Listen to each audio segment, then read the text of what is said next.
வீட்டுக்கு எத்தனை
ஜம்பு மகாரிஷி தெரியும் சாமி தெரிவிக்கிறேன்.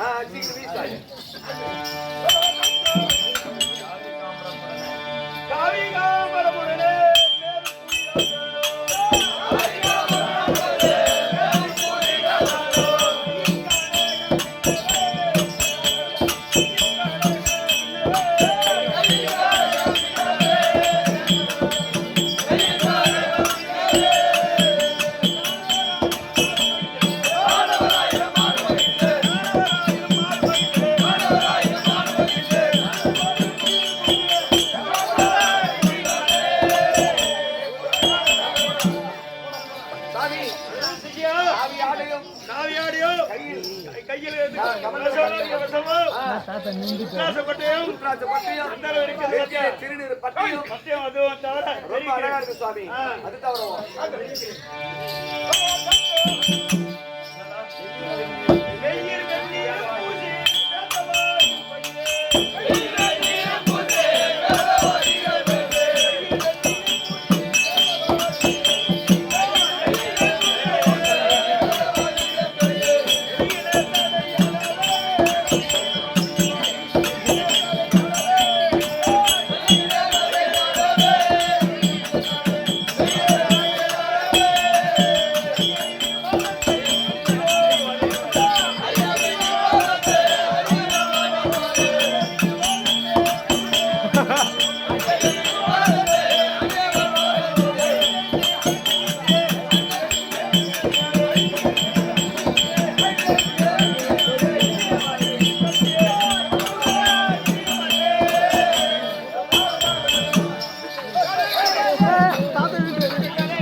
வராங்கப்பா.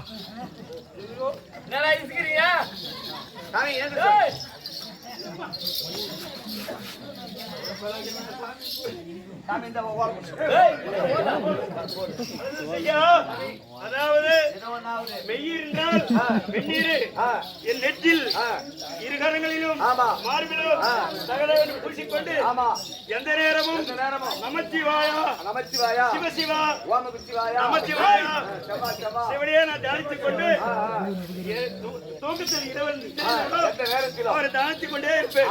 எந்த நேரத்திலும் பரமனை தியானித்துக் கொண்டே இருப்பீங்க.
தேவர்களும் காமாட்சி அம்மனும் நம்மளுடைய இல்லற கிரகத்தை நாடி தேடி வருகிறார்கள். பரிவோடு அம்மனை வணங்கி ஆசிரமத்துக்கு அழைத்து வர வேண்டும். அழைத்து வருவோம். இதே நல்ல நேரத்தில் பாப்பபாடி சிறுமலம் தரக்கூடிய வீராசாமி ரெட்டியார் அவர்கள் இன்னும் இதோ ஜம்புரிசியார் நடிப்பவருக்காக ரூபாய் 107 கொடுத்திருக்கிறார். அந்த குடும்பத்திலே இந்த அம்மன் துணையர்கள் சாமி வருமானம் சாமி காலைல கஜாவுக்கு அவன் சாமி வச்சுக்கோ. பக்கத்து ஒரு தம்மு பட்டா பரமசிவனே பக்கத்து பத்தா என்ன வர வேண்டும் கேட்பான். ஓசிலே பொடியை வாங்கி நாசிலே ஏற்றினாலும் காசிக்கு போனாலும் கருதும் தீராது. பொடியை மடியில் வச்சு போடுவதற்கு இல்லை என்றால் அடிதனின் மூலம் வந்து அப்படியே இருக்கிறேன். அதே பரமேஸ்வரி பரமேஸ்வரி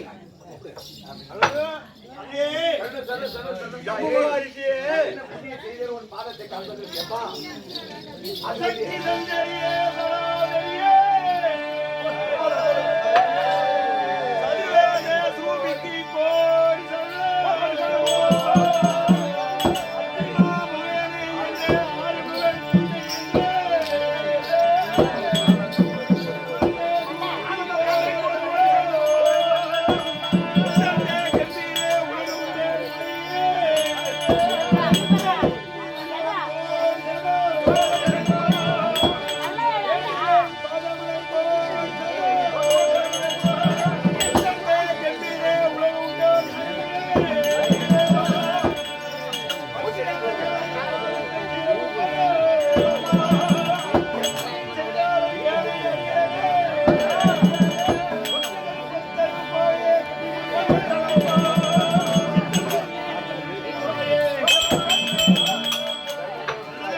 என்னுடைய பாதத்தை பணிந்தபடியினால் இப்போது நீ எப்படி இருக்கின்றாயோ என்னுடைய மனாவராகிய ஆண்டவனை தியானித்துக் கொண்டிருக்கின்றாயோ என்றென்றைக்கும் அப்படியே தியானித்துக் கொண்டிருக்க வேண்டும். மங்களம் உண்டாக எழுந்திருப்பாய்.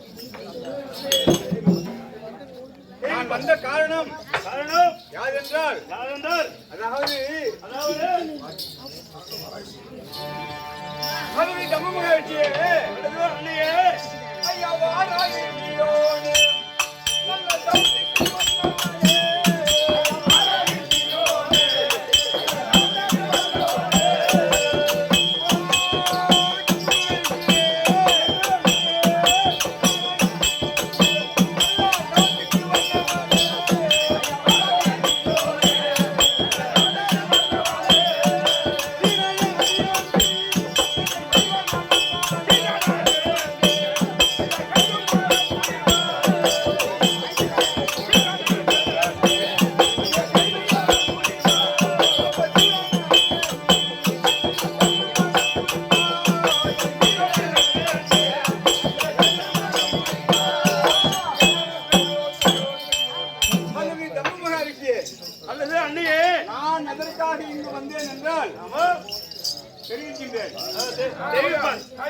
இருக்கின்ற அபியந்தியை நீ திருமணம் செய்து கொள்ள வேண்டும்.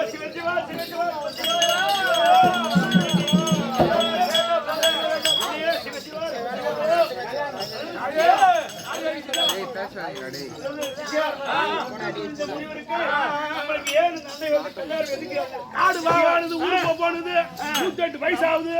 இந்த நேரத்தில் போய் கல்யாணம் நம்ம எப்பேற்பட்ட பெண்ணாசை பொருளாசை எல்லாத்தையும் ஆசை வெறுத்து எதுக்கு நம்மளுக்கு கல்யாணம் பெருத்த சாதனை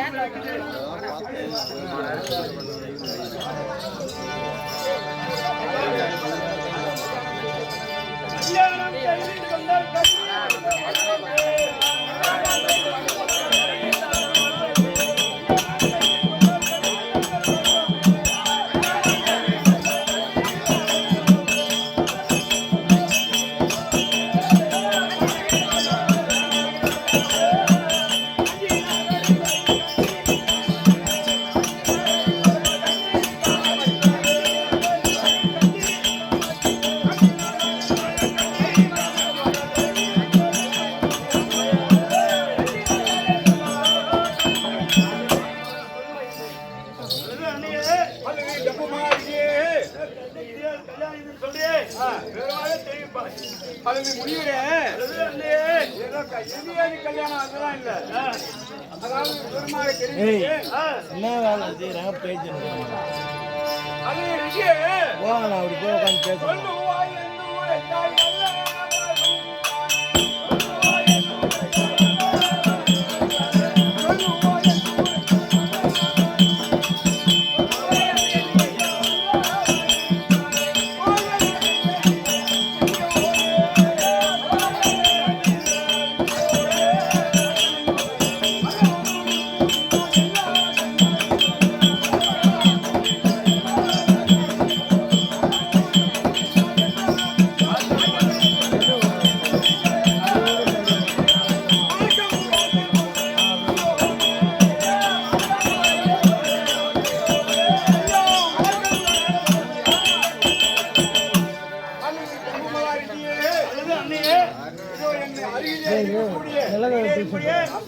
சவுண்ட் போடுறேன். பிறகு நான் விஷயத்தை சொல்லுகிறேன். தெரிவிக்கிறேன். அண்ணாவோ தாயே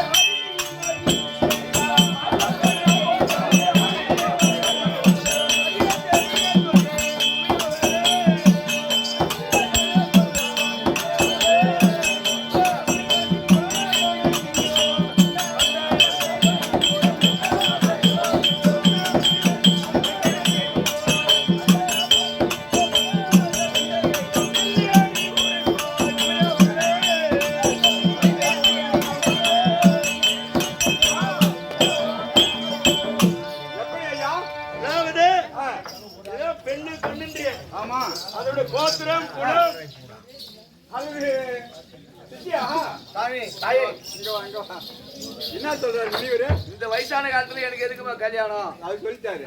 இப்பொழுது என்ன தெரிவிக்கின்றார்? இப்ப என்ன சொல்றாரு? என்னுடைய குலம் கோத்திரம் வேண்டும். பொண்ணுடைய குலம் கோத்திரம் கல்யாணம் பண்ணி ஆசை தானே? ஆமா. அது யார் பெற்ற புள்ளியோ அதானே. அது நம்ம விவரே தெரியாது. எப்படி மாத்த வச்சு பிச்சுக்கிட்டு பொண்ணு எடுவாங்க.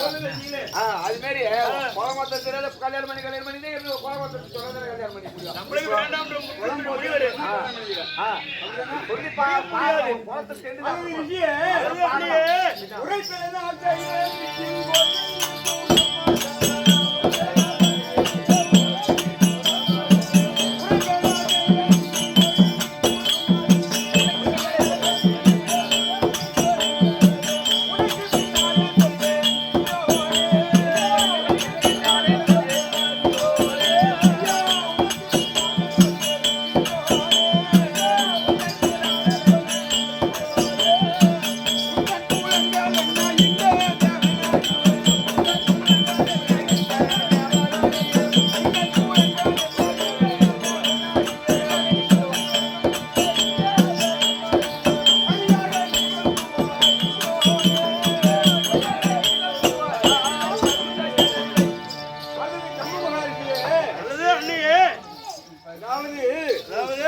உன்னுடைய குலம் என்ன கோத்திரம் என்ன என்று தெரிவித்தால் பிறகு நான் சொல்லுகிறேன். குலம் கோத்திரம் என்ன அதை சொல்லு.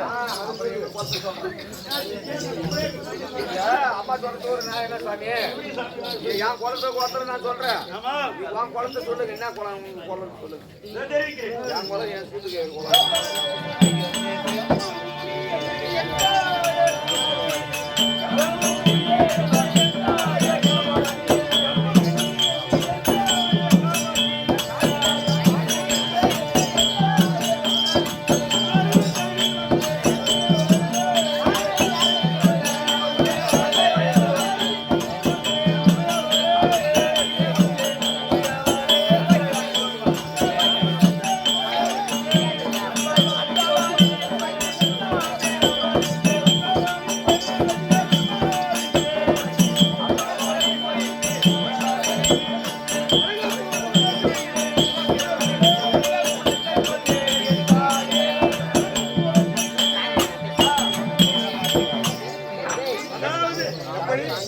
அதாவது என்னுடைய குலம் பிரம்மவித்து குலம்.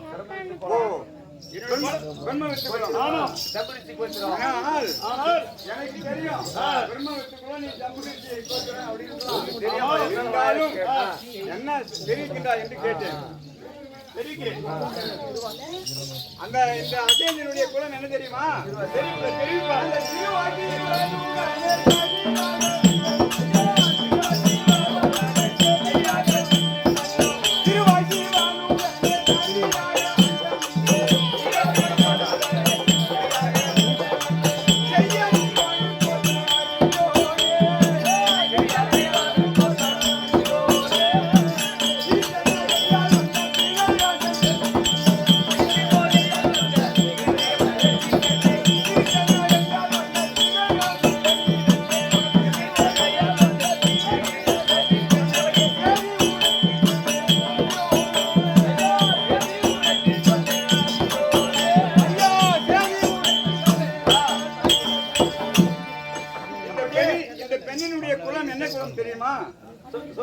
கண்டிப்பா சொன்னால் திருமணத்திற்கு ஒத்துக்கொள்கிறாயா? அப்படியேம்மா, அதுக்கு பிற்பாடு பார்க்கலாம் பின்னால. ஆமா ஆகவே ஜம்மு மகர்ஷியே, அதாவது அன்னையே நானும் என்னுடைய மனாலாகிய பரமக்கடவுளும் பரமக்கடவுளும் ஒரு காலத்திலே அண்டத்திற்கும் பூமிக்கும் நின்றோம். அப்படி நிற்கின்ற நேரத்திலே அந்த அசீனிலே வந்ததுதான் என்னுடைய மகள் அசேரி. அப்படியா? தெரிந்து கொண்டாயா? தெரிந்து கொண்டேன். சிவபெருமான் அம்மாவும் திருநெல்வேலி ஆடும்போது பிறந்த பொண்ணோம். ஆமா. சரி, இதை தெரிவிக்கிறேன். சொன்னபடி செய்த சுத்தமிழை காமாட்சித்தாயே,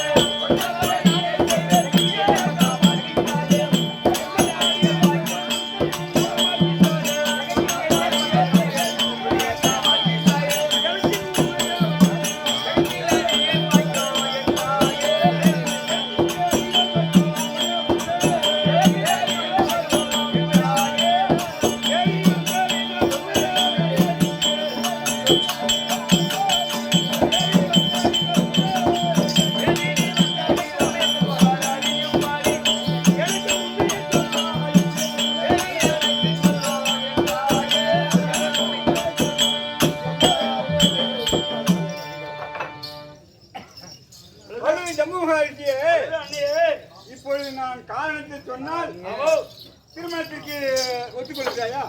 பார்க்கலாம். அதுக்கப்புறமும் பார்க்கலாமா? ஆமா பார்க்கலாம் அப்புறமா. அது ரிஷியே, அன்னையே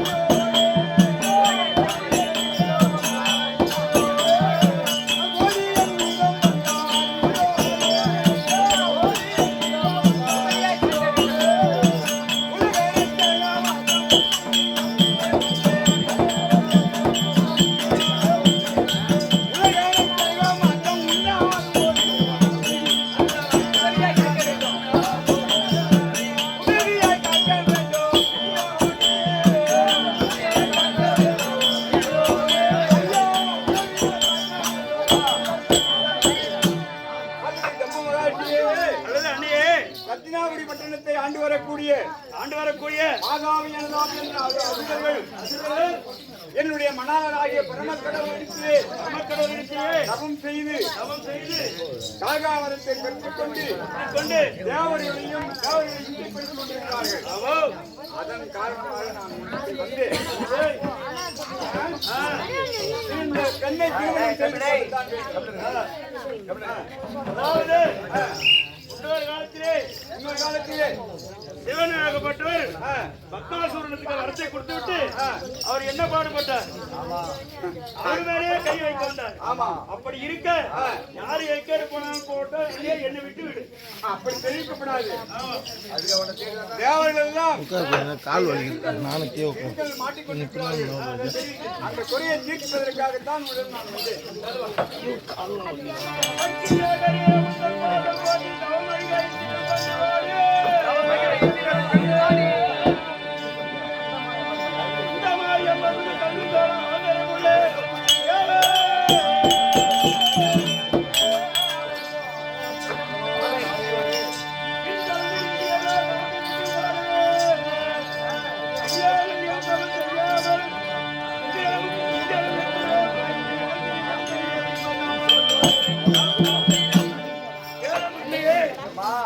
ஜம்மு மகர்ஷியே,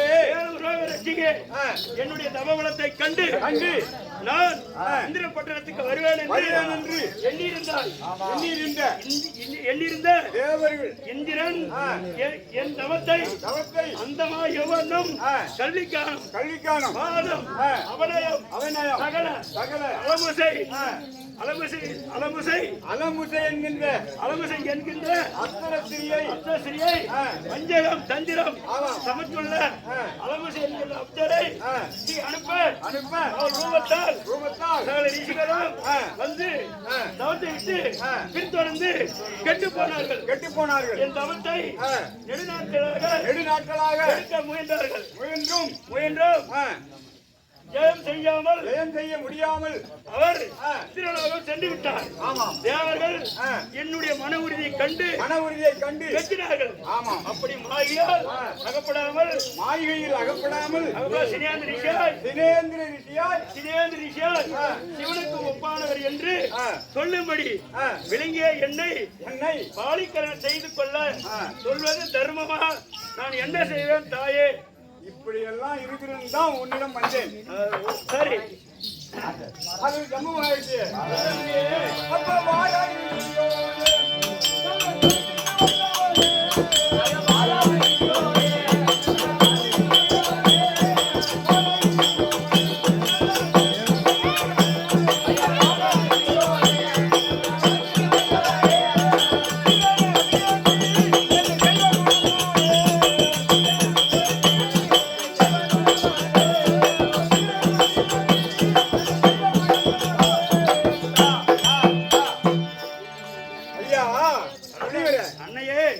அதாவது நான் வந்த காரணம் வேறு. அதை விட்டுவிட்டு உன்னுடைய பெருமைகளையே நீ பேசிக் கொண்டிருக்கிறாய். இது நியாயமா? வாதாபி எழுதாது என்ற அசுரர்கள் அதான் ஏற்கனவே தெரிவித்து விட்டேன். சொன்னாலும் தெரிவிக்கிறேன்.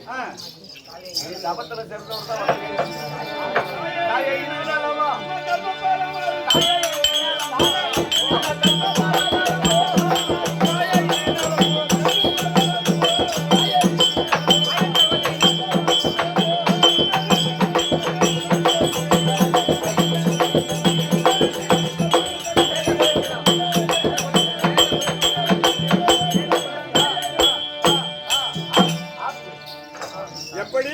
அதாவது என்னுடைய இஷ்டப்படியே செய்வேன்.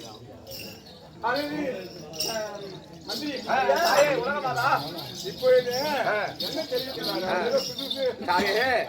இந்த வயசுல கல்யாணம் பண்ணி இது நலமா பாக்குறவங்க இந்த வயசுல கல்யாணம் பண்ணி நான் கேவலம் சொல்லுவாங்களா கேவலமா பேசுவாங்களான்னு சொல்றாரு. அப்படி சொல்றாரு தாயே. அது விஷய அப்ப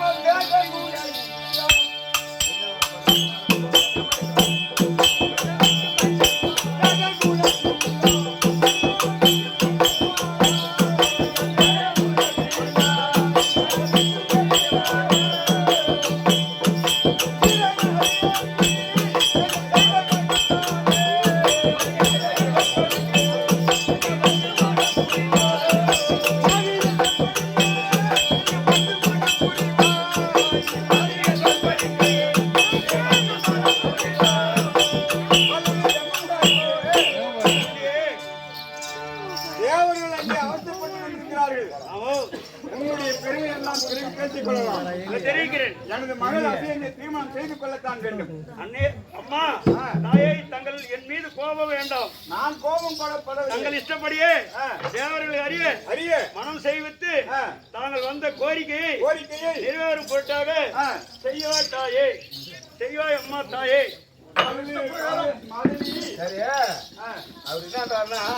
சரி தூரம் வந்துட்டேன் இப்படியே நான் கல்யாணம் பண்ணிக்கல வச்சுக்கோ. நீ சாபகமா கொடுப்ப அப்படியே நான் கல்யாணம் பண்ணிக்கிறேன். பொண்ணை பாக்கணும்ன்றாரு இவரு. கருப்பாகுதா, செவப்பாகுதா, தொன்னையாகுதா, ஒல்லியாகுதா, குட்டியாகுதா, உயரமாகுதா, உன்னை எப்படி பார்த்துட்டு அப்புறம் பாக்குறேன்றாரு. புத்துக்கு வைக்குது, காய்ச்சல் வைக்குது, சக்கரை இருக்குது, பிபி இருக்குது, கண்டுபிடிக்காத அது அம்மை சொல்லிட்டாலும் ஒருவேளை பொண்ணு நொண்டி போட்டாச்சுன்னா வார்த்தை கொடுத்துட்டு பிறகு ஒரு கையை கையில கண்டிப்பா இவருக்கு கல்யாணம் பண்றதே பெரிய விஷயம் இல்லையா? இந்த வயசான காலத்துல ஒரு பொண்ணு குடிச்சே பெரிய பொண்ணு எப்படி சரியாம்மா நம்ம வந்த வேலை முடியணும். அதற்காக தேவரை சிறைக்கிறோம், அதற்காக நான் அவர் வார்த்தைக்கு இணங்கி எனது மகள் அசையந்தி நான் அழைத்ததாக கொண்டு வருகிறேன் தாயே. இப்படியாகப்பட்டது ஜபுமாரிசியை ஒரு திருமணத்திற்கு சம்மதம் சொல்ல அந்த நேரத்தில் என் மகளால் அசையந்தி அழைக்க அசையந்தி அம்மன் சபைக்கு வருகிறது. அதோட கதைக்கு தொடரும்.